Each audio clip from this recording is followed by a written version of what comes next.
My name's David Batchelor. This is Eric Butcher, and this is Eric's work around you, which you probably already know. And we're going to have a conversation for the next 40 minutes or thereabouts about our friendship and the work that we both do, particularly Eric's work, I hope. And there'll be time also for questions from you guys. So, and if you don't have any, I'm going to point you out and demand a question. So, Eric and I have known each other for, I can't remember, but maybe nearly 10 years now. We actually met rather oddly in that I was in a hotel room in Vancouver, and I got this email from, not from Eric at all, but from Eric's daughter, Zippy, who was about 10 years old at the time, and it was a school project she was working on, and she wrote to me, sort of out of the blue, asking me some questions about my work. And because I was stuck in this bloody hotel room, chasing a commission that never frankly happened, but that's not really the point, I had a lot of time in my hands. So I actually ended up writing this very long response to Zippy, who then responded to that. And through that exchange, I met Eric, and who came to the studio, and we began a conversation about work. And I think we both found that it was a very easy conversation for us to have, and to talk about art, obviously, but also more broadly than that, ethics, perhaps. He's done philosophy, I haven't. And the place of art in the world, and so on. And we've always, on the occasions we've met, always had very long and very engaging conversations. So when Eric was putting this show together, he proposed that we might try that conversation in public. Let's see. And one of the reasons I think we've been able to have this extended conversation is because even though our works in many respects are quite different, they have certain things in common. Maybe all artists' work have certain things in common, the mere fact that you're making work. But I think in our case there's issues of the kinds of things we work with materially, but also intellectually, if that's not too big a word. The issue of, the question of colour is prominent in both of our works. And I would say there's a sort of moral in the work of doubt and uncertainty, and the pleasures that come from those doubts and uncertainties sometimes, but also the worries that come with them too. Anyway, so that's sort of my broad introduction. Now, the plan was just have a conversation about both of our works, but Eric's work is prominently, rather brilliantly displayed here. So I think as a starting point, particularly for those of you who don't know Eric's work so well, I'm going to just ask Eric, how do these come about? It's quite a long story, which I'll try and compress, because I'm sure there are other things we want to talk about. But basically, the genesis of this work dates back to early 2020, during the first lockdown, when I think a lot of people, famously, were having doubts, or at least more misgivings, or reflections on the way they lived their lives and whether they could live differently. And I was no exception in that respect. And I'd had doubts about making art, or about making the sort of art I had been making for a long time. And I think sort of I've always thought two things almost simultaneously. One of them is that being an artist is a brilliant job. It's it's great that you can pursue your own creative inclinations wherever they might lead, without having someone breathing down your neck telling you shouldn't do it like that, you should do it like that. And that was a privilege. And at the same time, I also think that it's a very vain, self-indulgent and selfish kind of activity. I'd say narcissistic as well. Narcissistic, yeah. Absolutely, yeah. Delusional? Yeah. Often. I mean, we could go on. Yeah. Oh, we will. Yeah. Especially about what artists are like as people as well. But so I was during the lockdown, for some reason I've got lots of friends who are doctors, and I was going to the studio and listening to how many people had died that week. It was that period, and I've got friends who go to work and they literally save people's lives for a living. Amazing. I go to the studio, and at exactly the same time, I push funny coloured bits of mud around a two-dimensional surface, and it just felt at the time insufficient and rather beside the point and rather futile and fatuous. And it precipitated a kind of crisis of confidence in my own practice, but also my being an artist. And my solution to that was to subject my entire kind of practice, the work that I'd been making before, to a kind of quasi-forensic analysis. And so what I did was I kind of literally, physically, and also intellectually tried to kind of deconstruct what I had been making to try and work out if there was anything of value here. You know, is there anything here that was fruitful and I could morally legitimately take forward, or was it all just crap and I should there and then stop being an artist? And I really was, and I've had various points before that of feeling the same. But I hadn't done this process before, and this process results in this work where I've pulled the skins of paint off their original supports and represented them, sandwiched them between sheets of glass as though they were sort of scientific specimens. I've obviously been looking at entomological collections of bugs and butterflies and things from the 19th century and applied many of the same kind of presentational techniques, treating them in a sort of, as I say, a sort of quasi-scientific way, presenting them as findings as opposed to new works of art, which is how they started. The kind of early experiments of these were where I was pulling the skins of paint off and then creating a new work of art with those skins of paint. But that seemed somehow to be just making new art with these different materials. Really what I wanted to do was to present them in a more artless way. I think any artist who's just listened to what you said will recognise those anxieties and those questions. Like, I mean, honestly, I mean, and I think there's a lot to talk about in that. I mean, for example, the very little I've read about Adorno, he says that self-doubt is actually a precondition of art in the 20th century. You can't do art with any degree of the sense of certainty that you might possibly have had in the mid-19th century, say, and that it's that self-doubt that gives art its character in the 20th century. And for me, that makes sense. So it's quite reassuring, isn't it? It is, yeah.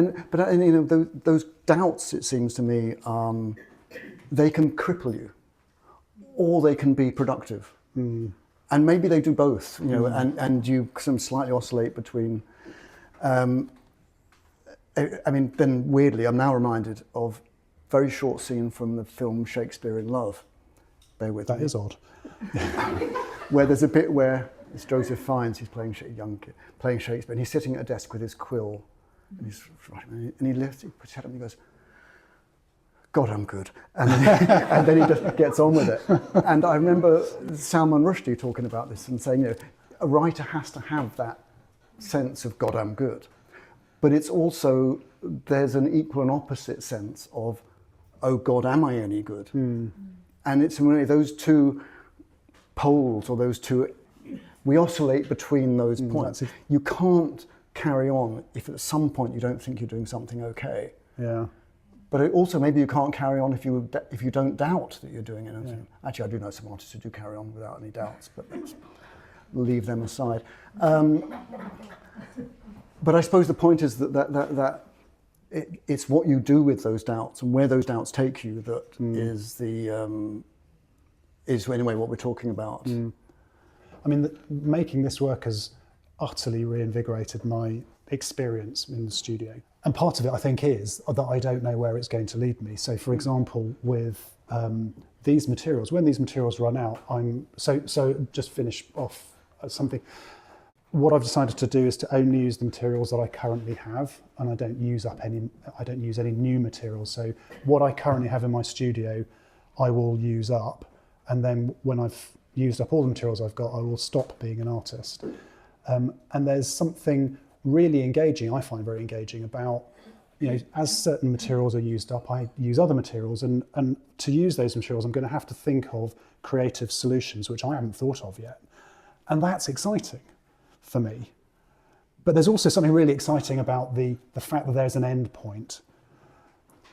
Are you sure there's an end point? Yeah, I'm absolutely I'm sure. just thinking, because if what you're saying is that there's something unpredictable about this process, and I understand the process you're describing, maybe one of the unpredictable results could be that you Change your mind. change your mind. Yeah. Yeah, no, I can't do that. Why not? Because I have Oh, to so have a it- process. I've got to, in order to do this, I have to have a kind of a system. I mean, I've done that throughout my career, in inverted commas, such as it is. I've always done that. I've needed parameters. I needed kind of rules to set myself. I can't arbitrarily choose a colour. I have to have a reason for choosing that, or at least something that starts off the process. It has to be within certain restrictions. I've always had to do that, and this is the kind of ultimate restriction. And I found it utterly liberating to have this end point where I don't like it to be described as retiring.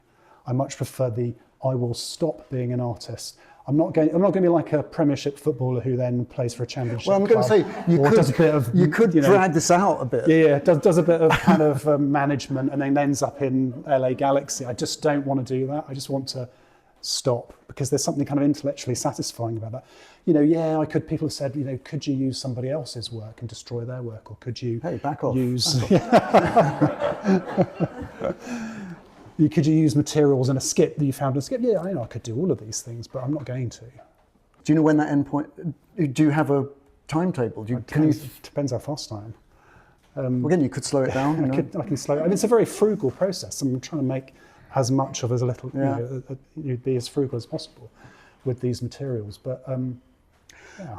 I mean, I do understand the question of the anxiety about waste, because that's in a way, one of the in a way the great human catastrophes. It's not the materials, it seems to me, that we use that are a problem. It's not the materials themselves. It's how we use the materials. Yeah. And the problem with plastic, for example, it seems to me, is not the material itself, which is a rather astonishingly valuable material. It's how we use it and how we waste it. And I have a rule in the studio. It's one of the few rules I have. Well, maybe not. Which is that any plastic that comes into the studio does not leave the studio as waste. So it has to enter the work. I mean, and that's a sort of rather weak response probably to the whole issue. But you're already using plastic materials that were waste. I mean, I remember that piece that you put in the show that I curated in Hanover, that was sheets of orange plastic with holes cut out, and you got that from a skip somewhere. Oh yeah. Well, it's not just somewhere, which actually is the skip at the back of the acrylic production place. Even better. So plenty more where that came from. Down in Canning Town, as it happens. And that wasn't done though for decent environmental reasons. It was done because I often think the things that get thrown away are more interesting than the things you keep. And that's a sort of studio experience I think a lot of artists have, is that you're kind of, I remember vividly, maybe 30 years ago, I was sort of working on this rather elaborate wannabe sculpture, and it involved cutting bits of plastic off it and sticking them over there and working on this. And then I keep looking to my side and thinking the bits I was throwing away were clearly more interesting than the bits I was keeping. That logic, it's quite demanding, because on the one hand, first of all, you have to admit it. Your brilliant idea is less interesting than what you're chucking out. Yeah. But then once you do admit it, it is quite liberating too. And then you think, okay, that's, in a way, it's not what I'm planning that's interesting. It's what's the spillage and the noise almost that it generates. That's a familiar experience, isn't it? And I think that's part of the trick, is to work out which mistakes are fruitful, profitable ones, and which ones are just crap. Yeah. And that I think is artistic maturity resides in part in being able to decipher, or being able to work out what's a good mistake or a good outcome or a chance occurrence from one that isn't a useful, fruitful, profitable one. I think that sort of sense of these inadvertent effects. Yeah. And you think, well, can I use that? Or can I even see that? And can I use it? And if so, what does that do to the rest of it? But that's part of the doubt in the studio. It's also, it can be a real pleasure. It can be an absolute pain as well. Yeah. But that's the nature of the beast. What are your rules of colour? Oh, well, I've had various rules at various times, but I think one of the things I've always struggled with is the kind of the potential whimsicality of it. The fact that you could... Excuse me? Potential whimsicality. You could, I mean, there are loads of them. You can choose any one you like. So what I tried to do was to impose rules, as I say, very different rules at different times. For example, at one point, I was making myself use, and this was sort of perhaps an early recycling thing. I made myself use as a starting point when I first started painting in the morning, the colour that I finished with in the previous painting, the previous night. So what I would, you'd have the starting point would be set, and then it became a kind of formal game. I would, one colour responds to the next colour and blah, blah, blah. But the first colour was in a sense, sort of like the tuning fork. It was, that was determined, because otherwise I found, I wanted to get away from the painting in miserable colours because I was fed up, or painting in bright colours because I was happy, that kind of thing. That seemed rather whimsical. I mean, again, Adorno said that you should only use black because it's a bad world. Oh, come on, old bastard. And there's a much better Johnny Cash song which goes about the man in black, which says, "I'd like to wear a rainbow on my back, but for now I'm going to carry this blackness for you." And actually, Johnny Cash, of course, is much funnier than Adorno about the mood of colours. But I mean, I think my only rule of colour is that if I put two colours together that look obvious, then that's no good. So it's a sort of via negativa almost.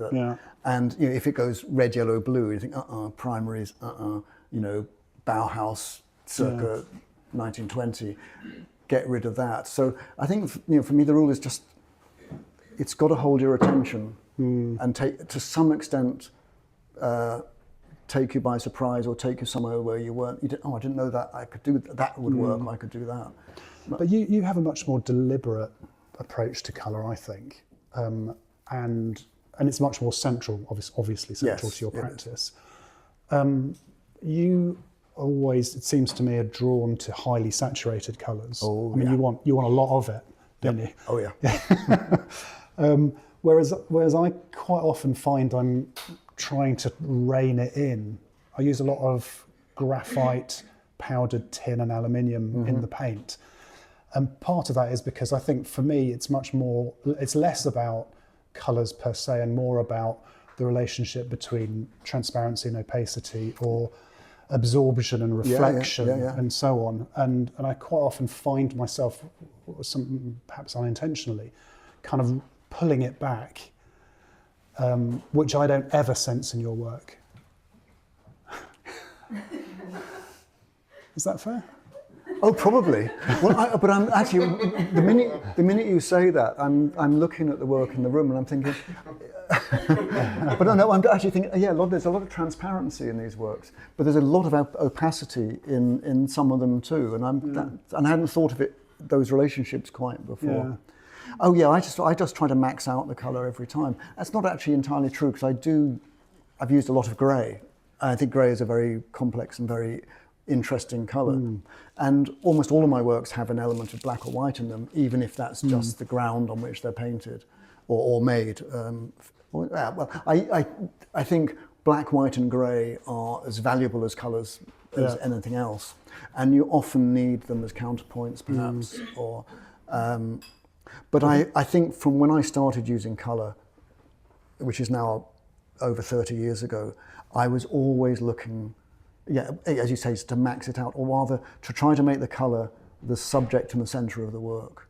So rather than it just be a colourful work, that it be a work of colour somehow. But that's quite difficult. I mean, that's what I've been trying to do ever since. You've been trying to to get away from it being colour being a vehicle. Yeah, it is the end in itself. It should be. It's the noun rather than the adjective, as it were, and quite how you make that happen, in a way, is has sustained me. You know, there's various ways, I guess.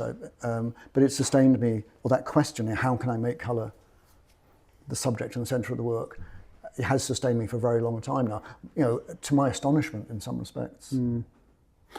How much in your work is the projected colour significant? Because I'm thinking again for that piece that we showed in Hanover, which was one of your concretos, big one with the orange drilled bits. Yeah.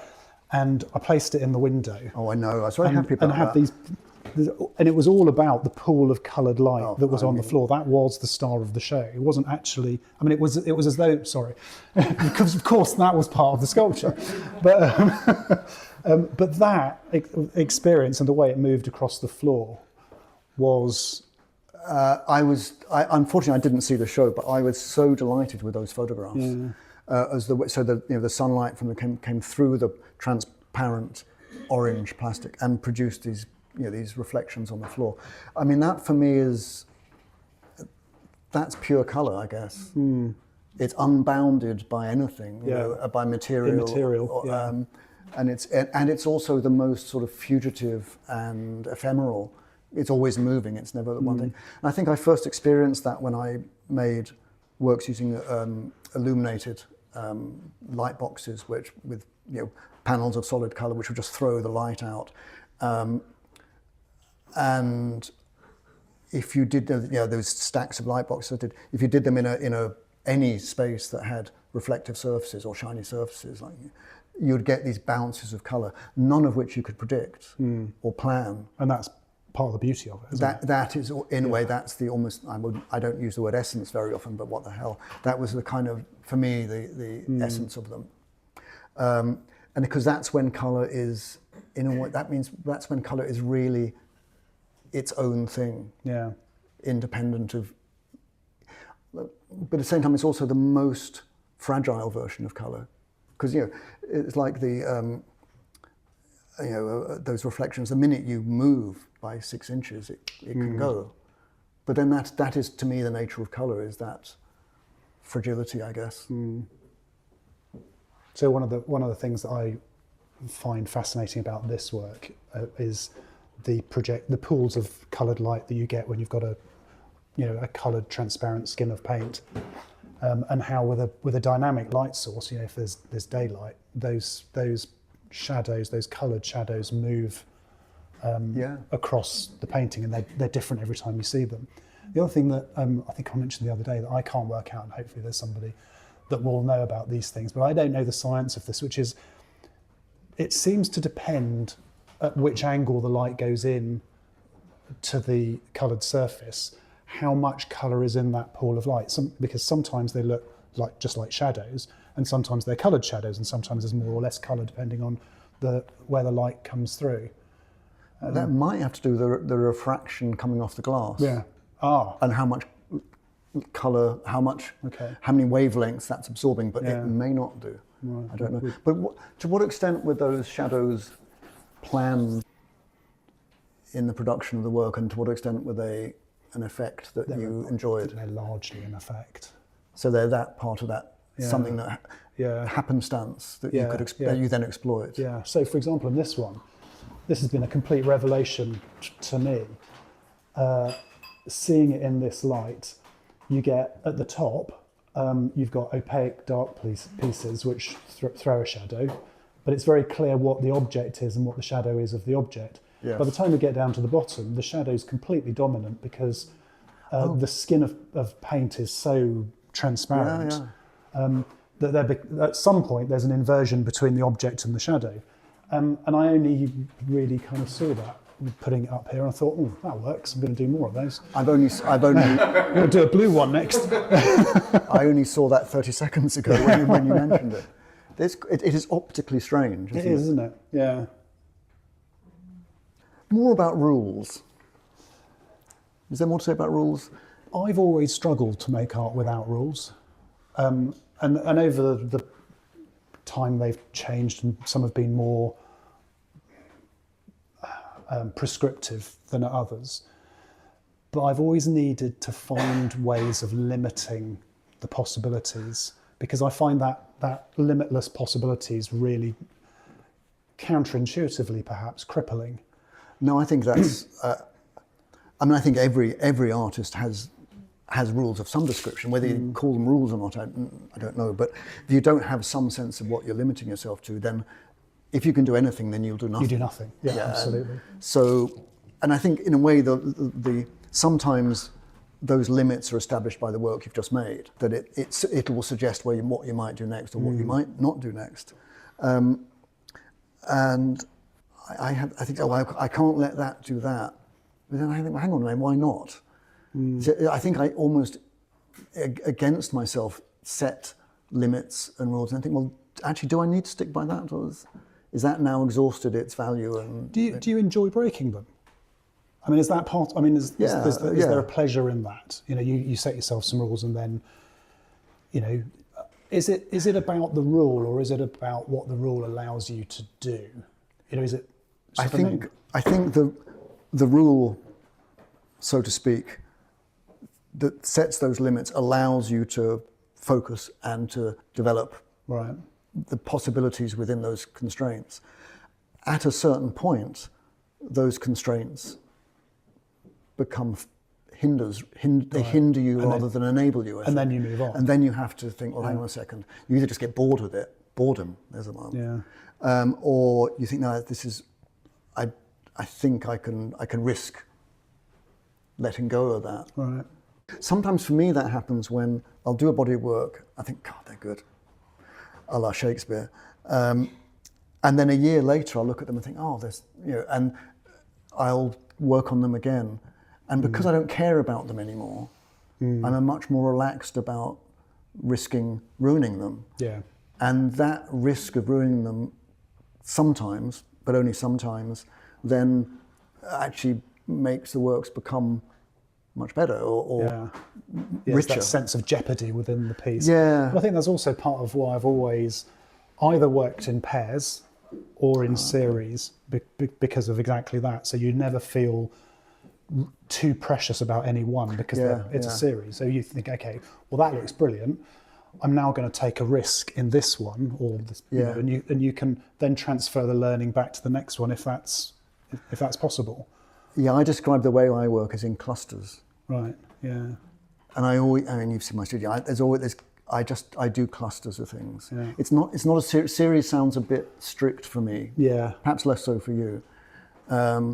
So clusters of concretos, you know, clusters of collages, and I seem to need that as a way of working. So that's a kind of constraint and limitation that I'm placing on myself. And then at some point that cluster will become boring, or not, just simply not have. I can't see any other way of become repetitive, which is the worst thing in the world. In it. Yeah. So, tell me more. Do you go to the studio every day, 5 days a week, 7 days a week? I go in the studio 7 days a week, but it's not all day. I used to be much more like that, making paintings. Now there are about 6 different stages in this, and so, for example, when the skins of paint are put onto this, I've got this. I found a fantastic product, which is basically like a kind of 50-meter long roll of release paper, sort of slightly plasticized release paper, which is sprayed in the factory with an adhesive, indeed. And then each skin of paint is put onto that, carefully expelling out the air, and then cut around with a scalpel, which is very fiddly and takes a long time. But I mean, I really enjoy that boring. It's incredibly it's utterly mindless, and I just sit in the winter. I sit at the kitchen table listening to podcasts about history, cutting it out for a whole day, and it's great, and I love it. I love the mindlessness of it. I love the kind of uncreative nature of that as an activity. See, I think, I mean, you at the beginning you talked about COVID in those days, and it struck, one of the things that struck me, which I thought was fantastically interesting about that, you know, deeply strange episode, was how many people began making things. I mean, suddenly everyone was at home and didn't have the conditions of work to tell you what to do every day. The amount of people who began either making paintings or or gardening or dressmaking or whatever it was, or even jigsaw puzzles, it in a way making things sustained people. And I don't think it's mindless at all, actually. Even when it doesn't seem to involve any thinking at all, there's a level of absorption seems to me to be rare and very welcome when you experience it. And it sounds like what you were was absorbed when you're doing all that. No, or are you bored stiff? No, you're not bored, are you? Not bored. I'm just listening to podcasts. It's very. I mean, it's very. Thank God for podcasts. Yeah. But I mean, that's the point of telling you that was that there are distinct stages in this. Right. You know, the stripping is one sort of stage. Yeah. I can't do that at the kitchen table, and that has intellectual content in a way. So there's the sort of destruction. There's the putting it on the paper. There's the cutting it out. Then there's the arranging, which is a creative activity. Oh. So some of these activities are much more creative than others, and some are relatively mindless.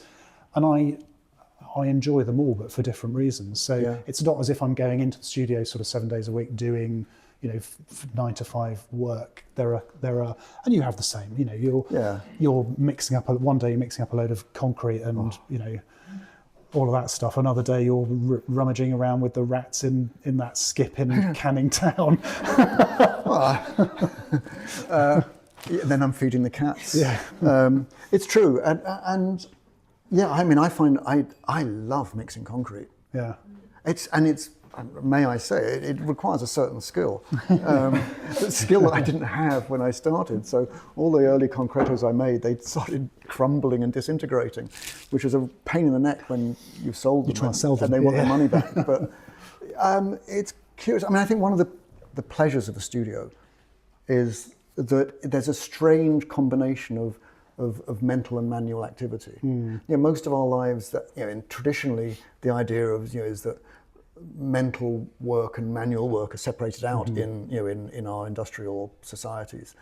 But there's a curious moment of you're always having to negotiate that relationship between doing something quite dumb and seemingly dumb and physical and the highfalutin ideas that relate to it. I think that's one of the draws of specifically visual art, making visual art as opposed to being a writer or something else, is that kind of tension in a way between the thinking and the doing.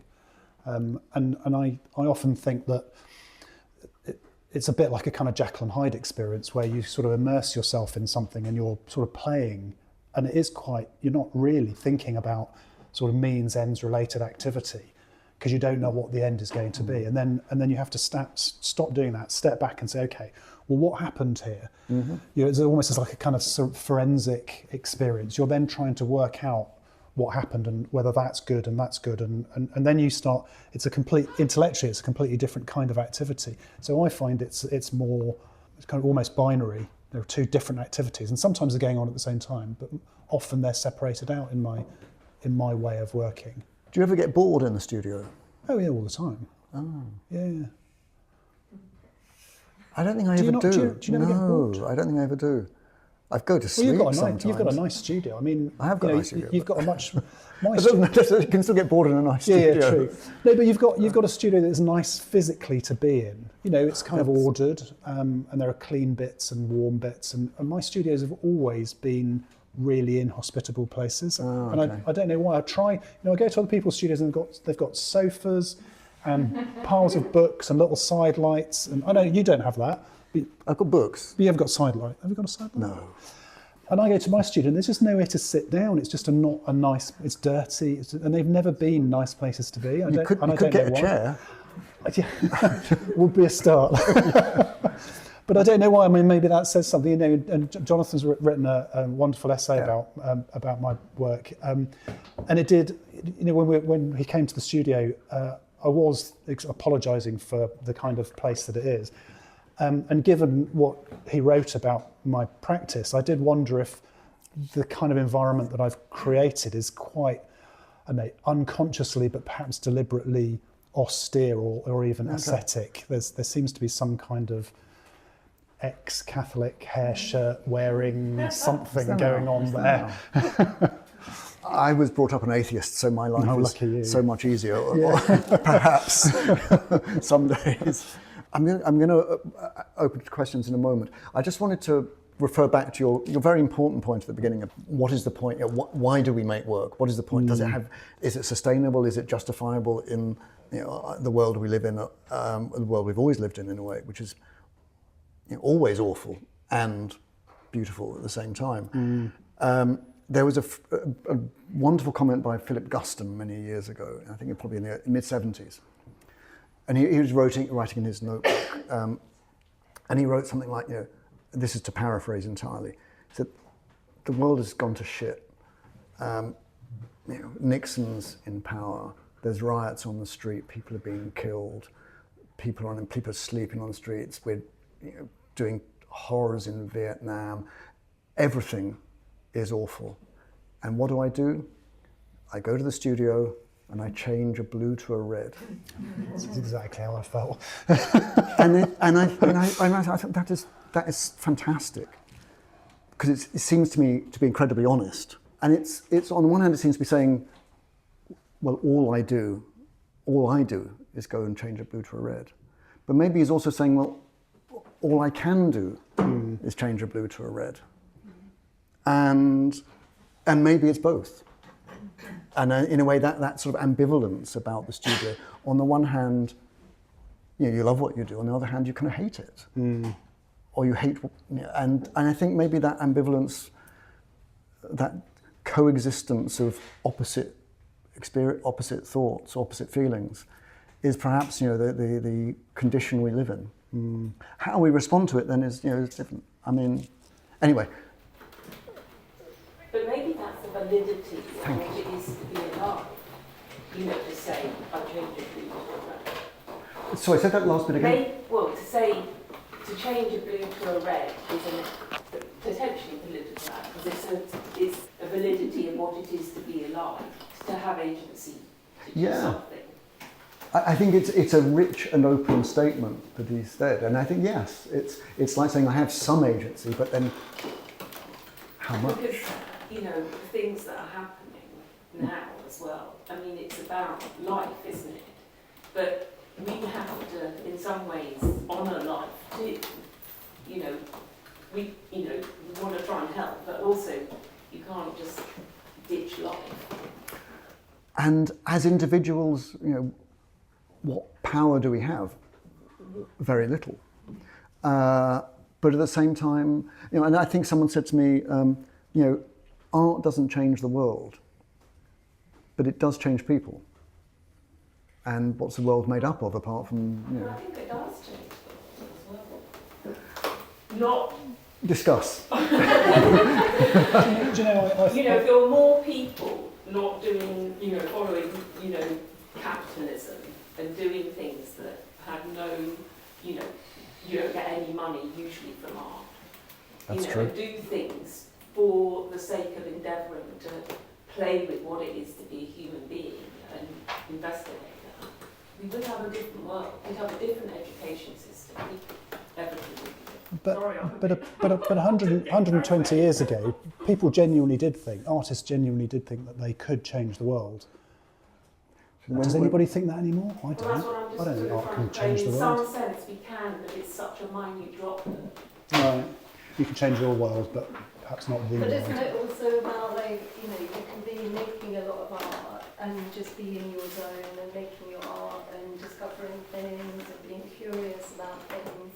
But how important is it to then put your art out there in the world? Is it enough to be making the art, or how much does it matter to put it out there? Like doing the exhibition, getting it out there, getting it seen, sharing it with people. Yes, because there's a good point. I mean, you don't need to do the presentational bit. Yeah. If it's all about sort of self-development, Yeah. there's a lot of ways you can develop yourself. And yet, we can't help it, can we? I think it's a very interesting question, because there is some sense, I think, that and most artists would probably agree, who knows, what do I care, that the work isn't somehow complete until it's left the studio. till it's had some life independent of the person who made it and the environment within which it was made. I mean, I tend to think that, but I don't know why I think that. No, and isn't there an awful lot of work that never leaves the studio? Oh, yeah. Because, And there's also work that should never leave the studio. But that's... so like what you choose to put out there, you're already editing. That's you know, true. You're editing the process in order to put it out there. So, you know, we're always editing, aren't we? We're always, you know, editing what we're doing, editing the process, editing the presentation of the process, you know.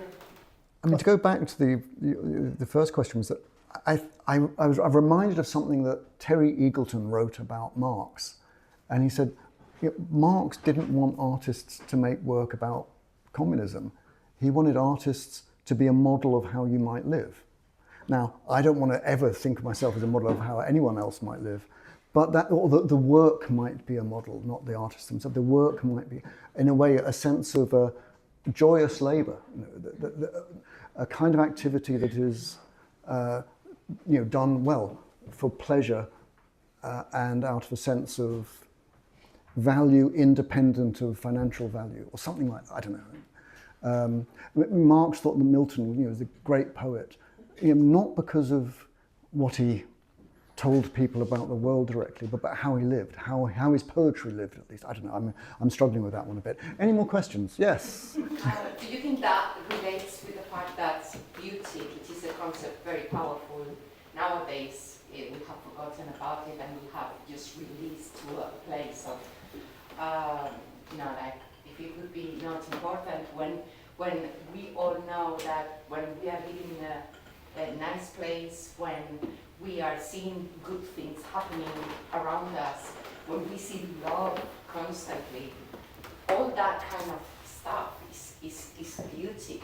And we are just forgetting about those things. We are not seeing that anymore. We are seeing a society that is forgetting constantly. We are seeing it. Everything that is happening in this world at the moment is quite shocking. Mm-hmm. It makes us think of as humans, and I think we are just disconnecting of the fact that beauty can actually help us to do better, to be better humans, to be in a better world, caring for this world. In so many aspects. Do you think is related with the beauty concept? I think one thing, I'd like to answer a slightly different question in a way. One thing that I find problematic is the way in which visual pleasure in art is somehow considered superficial or irrelevant or Indulgent. As though somehow that's a bad thing. I mean, I don't think that visual pleasure is a bad thing at all. I think these are very seductive objects, but there's more to it than just the seduction. I don't have a problem with seducing the viewer into lingering, spending more time, finding out more about what it is that these things are actually about. It's a sort of starting point. Whereas I think for a long time, the arts have been sort of dominated by a view where that's considered sort of necessarily superficial, and that we should have deliberately ugly work because only that work is serious and worthwhile and so on, which I don't agree with. I think that's problematic. I don't agree either, that's why. Yeah, didn't think you would. In fact, I think that it's part of the human psyche.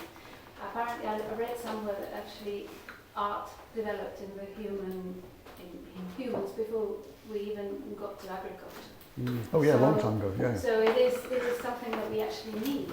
Well, not art is probably the wrong word, but making melodic sounds and smearing colours on surfaces. We've been doing that since Neanderthal, pre-Homo sapien times. It was not a necessary thing. It wasn't functional. It was something to enhance the experience of using, seeing. Well, I don't think we'll ever know. I mean, you're quite right.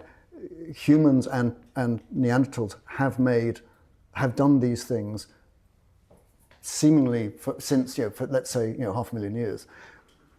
We don't know why they did it then. I don't think we know why we do it now, but we do.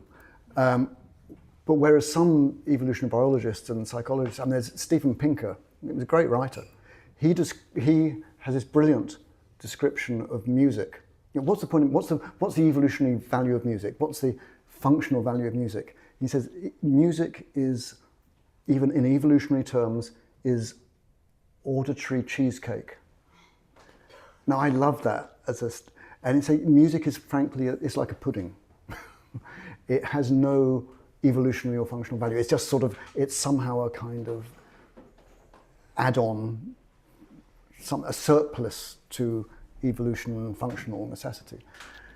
But David, the problem with that view is it doesn't allow, I mean, it would be rather camp to describe a trifle as poignant. You know, all right. So you know, music, it expresses emotion. It can speak to you, and it is curious the way it does, or how through a number of conventions it can do that. But it really does, isn't it? You know. Well, yes. I mean, it does, but it's one of the evolutionary weaknesses seems to me, arguments seems to be that the notion of pleasure, and this goes back to your question about beauty, that somehow pleasure in and of itself isn't a necessity. Well, anyway, you're going to ask me something, or ask us something. You've talked about colour, you've talked about rules. I was wondering whether there was something to be said about the shape of the marks that you made. Oh, there you go. What you mean, the shape of these objects? Yeah. These are literally as they've been ripped off the previous painting. My wife works for an American company, and apparently they always look at that and they think they're the states, the shapes of the states of the US. Oh, no, they're really not. They are literally as they've been ripped off the. That's Texas, surely. Yeah, no, it's not. So no, they are literally as physically as they've been. Completely random. Well, they're not random, but undeliberate. Yeah, Unpredictable, certainly. So are you destroying all Just of your to work? continue with this, what they actually look like. It Yeah. strikes me very much that there's a great deal about floating, about things floating above other things. They're almost like a shallow stream that's perfectly clear in the sunlight, and you're getting things floating in it, and which is a real delight in life, and it's a real delight in these works. And they have an extraordinary quality like this, both whether it's colour or whether it's more tonal. There's an extraordinary beauty in that kind. And that's, I think, an extremely valuable thing. absolutely. A floating world. Yeah. And I think one of the things people sometimes struggle with is, as I said, these are very seductive objects, and I'm very pleased that flattered that you've described them like that. But they come from quite a dark place. You know, they're quite the thoughts that generated those things are quite difficult, and so there does seem to be a kind of a disjuncture between why I make these things and the objects that I end up making. And I actually rather like that. I think it's a tension between those two things. And to go to that question of why you make them, as you described it in code, Yeah. it wasn't a rule you set yourself. You took a vow. You took a vow that you were going to, and you presupposed that it would have an end. Yeah. I think you may find it doesn't. You might find Do you think it will outlast me? You'll find a new way of making art that came out of that vow that had certain characteristics. And if you make that sort of vow, you might find. And I think there's an interesting question about whether vows can ever be broken or not. And I've just been reading about that. I'll tell you after. It's an interesting word, and I think it's very appropriate. Yeah, it did have that kind of characteristic for me. There's a certain narcissism, go back to your thing, about making vows. Yeah. I'll tell you what I've been reading. In the first cantos of Dante's Paradiso, this is much discussed, and there are some appalling examples given of people who made vows and then the results were terrible. Like a particular general in the ancient world who made a vow that if he won the battle, he would sacrifice the first thing he saw after the battle. The first thing he saw was his daughter, and he killed her. Now this is a terrible thing that happened. So there's a big discussion between Dante and Beatrice as to whether vows can ever be broken and under what conditions they can be broken. And the answer from Beatrice is that vows can be broken as long as breaking of them continues the conditions, the reasons for making the vow in the first place. As though those ethical conditions are still met by the breaking of the vow. So I think you're going to have to. You're not going to. You think you haven't finished. It's not over yet. Okay. Beatrice is over there. Dante is here. I look forward to the exchange. I just want to find maybe everyone. I don't know whether are you reprocessing all the work you've made to date in your studio through this practice. Like you said, it's existing work. Interesting question. So there are two things going on. One is the destruction of previously made work. The second thing is using up the materials that I have in the studio. So I'm also making new surfaces. Some of those surfaces are then, those surfaces are then being destroyed. So there is an element of harvesting, but it's still about the using up of the materials. So you're not getting rid of paintings that you made that you liked. I haven't got rid of those yet. I'm holding those back till the end. Of course, but I'm not going to be able to help myself, am I? Sorry, go on. But it feels like there was something relevant to do with the fact of the pandemic and morbidity and mortality, mortality. And then you set up this process, Yeah. so it was contemplating your own disappearance. One thing that I haven't talked about, which I probably should have done, was a kind of an environmental sort of prerogative as well, which is that I am extremely anxious about the kind of world my children will get old in. I find it jaw-dropping, breathtaking that people aren't more scared than they appear to be, or more prepared to do things that they should do. When I drop the kids off at the bus stop and see people leaving their engines running for 10 minutes at a time, and if you knock on the window and ask them why they're doing it, they treat you as though, you know, it's truly bizarre, as though it's their petrol and it's their, you know, it's up to them how they decide to burn it, as opposed to, I think that's much more like, or it will in the future be considered, you know, like drink driving. It's just that the gap between the act and the downside is much bigger. But anyway, the thing that I find extraordinary is people's complete unwillingness to sacrifice anything or change their lifestyle in any way, shape or form in order to accommodate, you know, what has to be some sort of new, and I don't know what the answer is. I'm not a climate scientist. I'm just, you know, an anxious and worried parent. And I just don't think we're doing anywhere near enough. And in a sense, part of what this is a statement of my desire to change the way I live. It's not a manifesto. I'm not suggesting that all artists stop making art. You'll be relieved to hear. But this is right for me. yeah. I don't know. I'm afraid we've run out of time.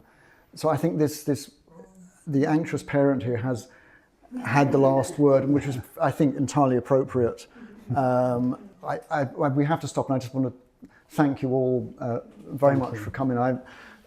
As someone said, if you enjoyed yourselves half as much as I did, we all had a miserable time. But seriously, thank you very much indeed. Thank you.